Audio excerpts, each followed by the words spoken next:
What? Are you kidding? Oh, that's just going to be case law. And stuff like that. Until I saw the name of the instructor, Dr. W. Cleon Skousen. He worked in the FBI with my father. They were friends. And I said, I'm going to that. And it was at the University of Utah. Remember, this is police training. And in 2 days, I learned more about the making of America because he gave me that book. And that's what we learned. We learned how America was made and what it was made for and the principles that it was based on. We didn't study case law. We didn't go over the Miranda warning or how we should read somebody their rights. We got converted to the United States Constitution.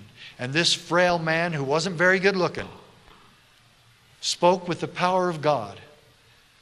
And I was converted to the United States Constitution. And while I was there receiving these chills with his message, I promised myself that I would never be on the wrong side again. And so later, a few years, I started to get promoted and started to climb the ladder at Provo Police Department. And everything was going great. And you know what happens when everything's going great in your life? Your in-laws call. And that's what happened. And I'm getting all these calls. They're lobbying me to move home to Arizona and run for sheriff. And they said, you've got to move home. We're going to have a dishonest sheriff if you don't get back here. And I said, are you guys crazy? I've been here 11 years. I can retire in 9. The school for our kids go to is just a half a block away. The church is right across the street. We've got good friends and we're loving it here. And so then they had other people in the community call me and say, move home and run for sheriff. We got to have you. And this was the first time in our married lives that my wife agreed with me. Her parents were crazy. And so one night I told my wife, I said, Dawn, let's just sit down and do a list of pros and cons why we can't move home to Safford and run for sheriff. And there was like 23 reasons why we could not do it and only 2 or 3 why we should. And it was just getting closer to her family and my family. We wanted to do that, of course. But job stability and retirements and all this other things we had going on and the kids and school and blah. So we made up that list. And 3 weeks later, we moved home and ran for sheriff. Absolutely true story. And I had never been a cop in Arizona. I had never been a cop or in law enforcement in Graham County in my life. And we hadn't lived there for 12 years. And I walked into town and said, I know what I'm doing. I've been in law enforcement 11 years. Make me your sheriff. And they did. And 4 years later, I got reelected. And we kind of wondered amongst ourselves, just in the family, just what was this all for? What was this miracle for? Why did we walk into town and get all this? Why did this happen to us? And then we found out from Bill Clinton, of all people. He starts talking about this Brady Bill, and in November of 1993, he signed the Brady Bill into law. And I hope this doesn't shock you, but he lied about it. It's Bill Clinton. He can lie. All right. So, he never told the truth about the Brady Bill. He never once said, we're going to go to the county sheriff and make sure they know that they work for us and they're going to do the Brady Bill for us. That wasn't what they said, but that's what it was. So the sheriffs, and I still have the document. I kept it all these years, the very document.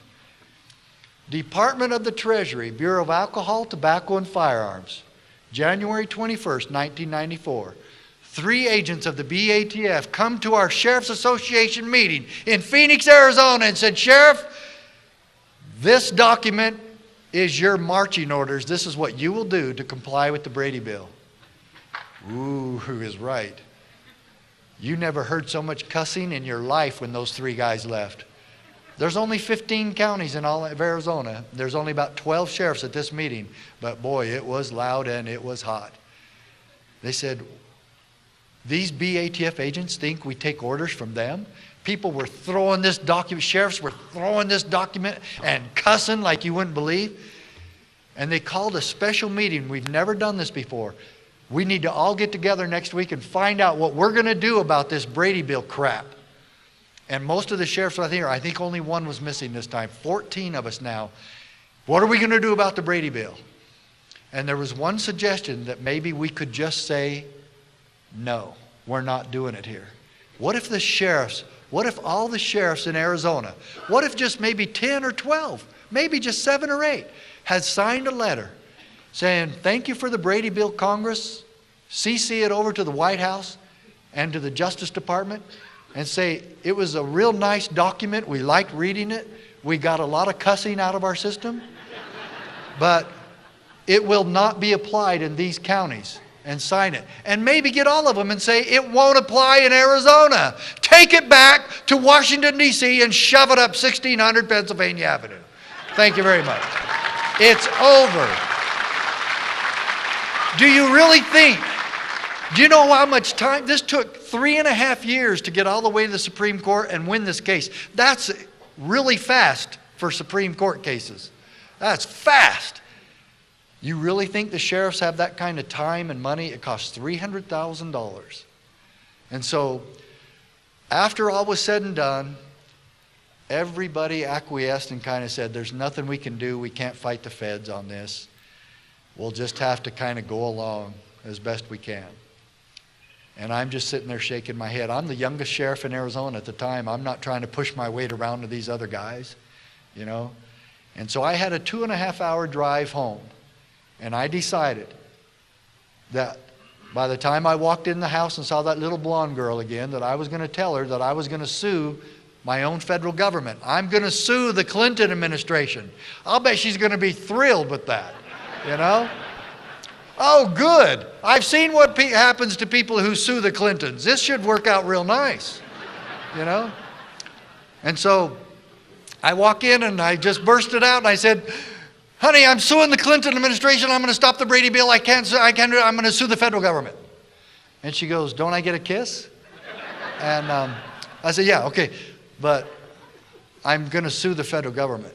And it'll probably cost us our home and career and jobs. And she goes, well, smart lady. We really weren't looking for this job when we found this one, were we? And I said, no, I remember how that happened. We weren't at all.